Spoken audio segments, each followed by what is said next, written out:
Rastafari. It's a Judah rule the heart, you know.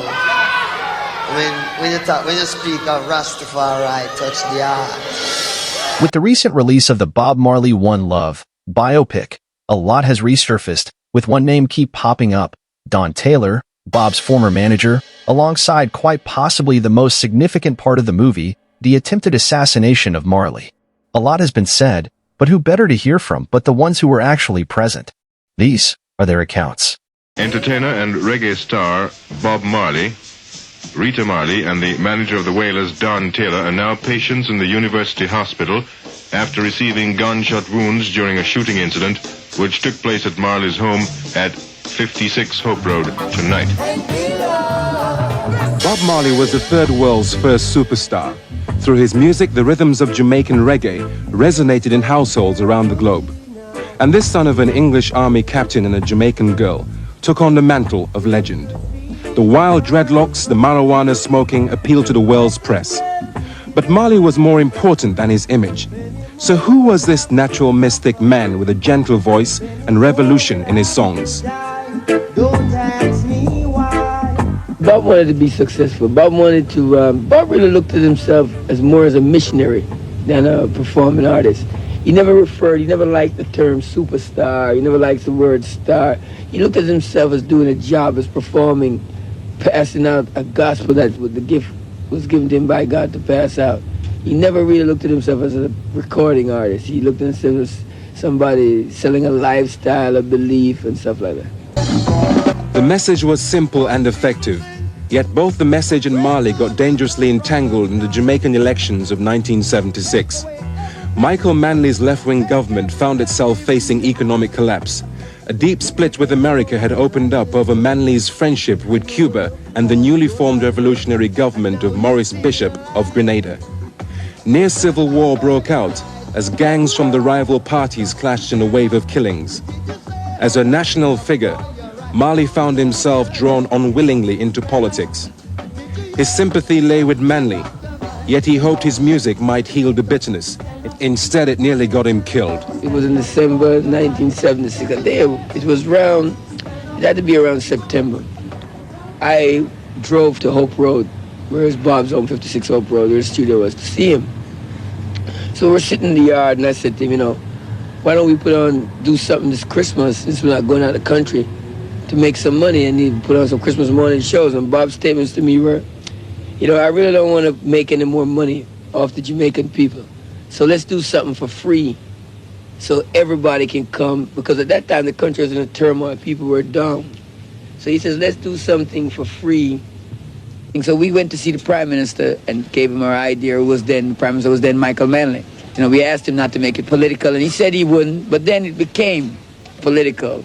And then we started getting messages like from the opposition. They didn't want it held at Jamaica House, and they didn't want it held here, and then finally, on the Friday, December the 3rd, I got a message saying that they didn't want a concert, period.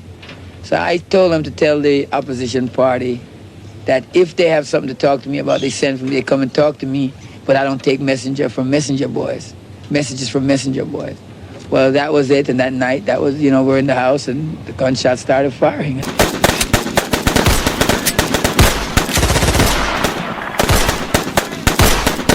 Everybody was caught by surprise. It was strictly off guard. It was a very professional assault. It wasn't an amateur assault. It was a very professional assault. We've had several explanations. We have been explained to by the Prime Minister of Jamaica that it was a mixture of the CIA and the local opposition party in trying to uproot then the Prime Minister. We've gotten explanations of that. The fact that he got out of the incident without being bruised with all the shots fired at him made him really believe that he was a worker of God. While Marley dreamed of uniting his people with music, the politicians planned to use Bob as their pawn and manipulate the Wailers to support new elections. The Wailers were a force to deal with. The Wailers were the voice of the people. The Wailers were the eyes and the ears of the people. So these politicians wanted to get mileage. So in order to get the youths and the people's attention, they used the Wailers. That's all it was. Bob is a musician who wants to play for the people. But these guys try to see if they can get their thing going, and they're not worried about how dangerous that is going to be for Bob. 2 days before the Smile Jamaica concert, which had become transparently political, gunmen attacked Bob's home in Hope Road. Entertainer and reggae star Bob Marley, Rita Marley, and the manager of the Wailers, Don Taylor, are now patients in the University Hospital after receiving gunshot wounds during a shooting incident which took place at Marley's home at 56 Hope Road tonight. That night was cold-blooded. When I was in the car, I heard things like firecrackers. I said, what?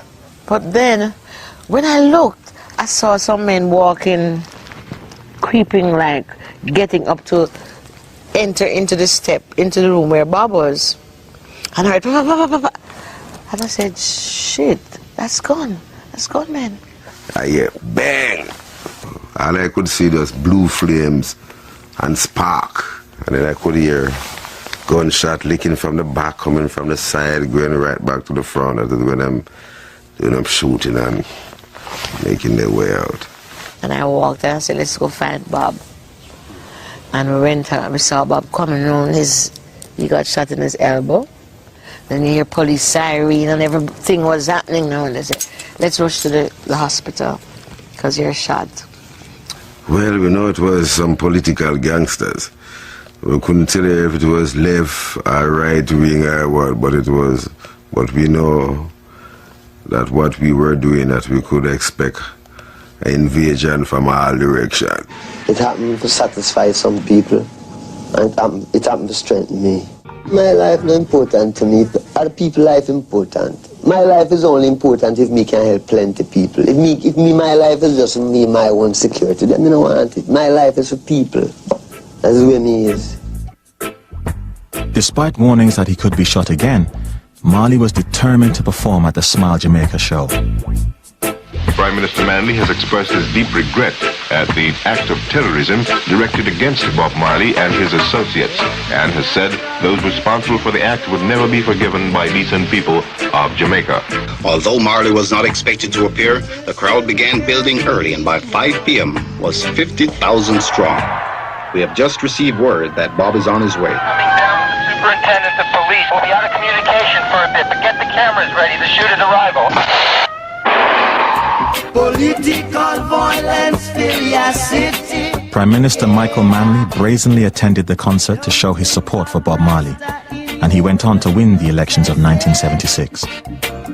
Rasta don't work for no CIA. Rat race.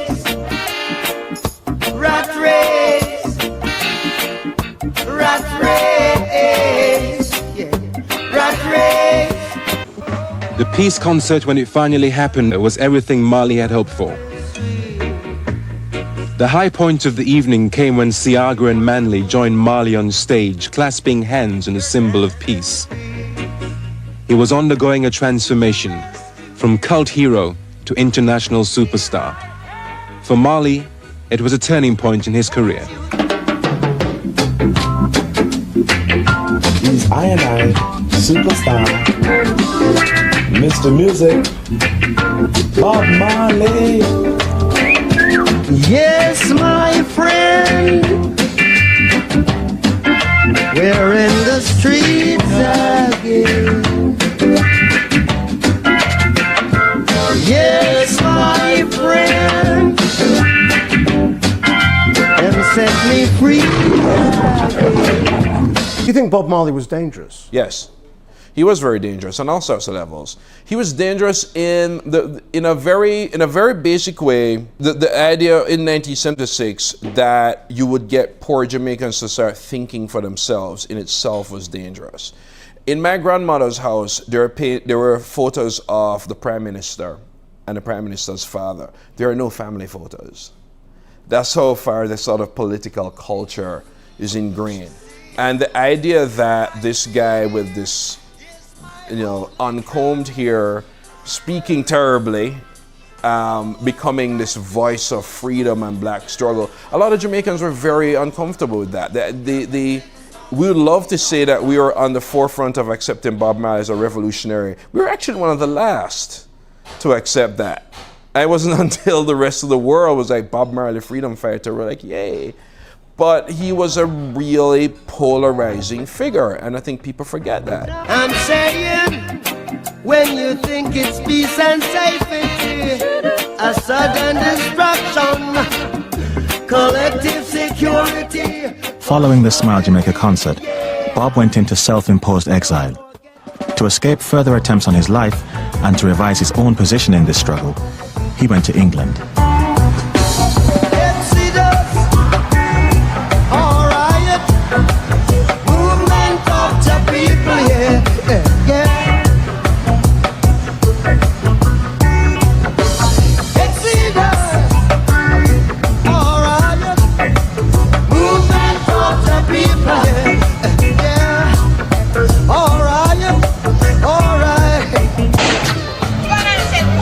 When I stand up and I see the youth fighting against the youth for the politicians, then I really feel sick.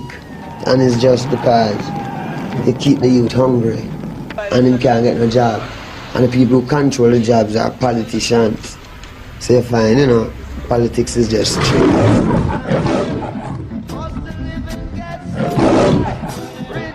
Great as the movie is done so far at the box office, nothing it seems comes without some controversy, and the same seems true for Bob Marley's One Love.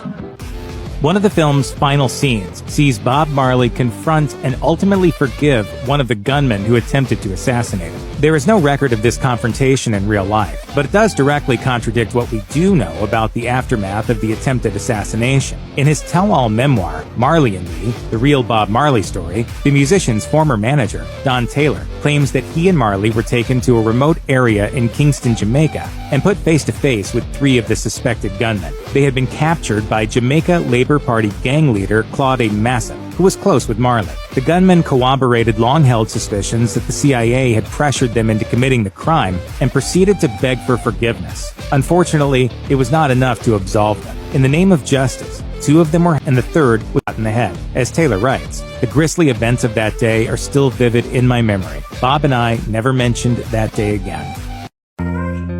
Thanks for watching. Don't forget to like, share, and subscribe to our channel.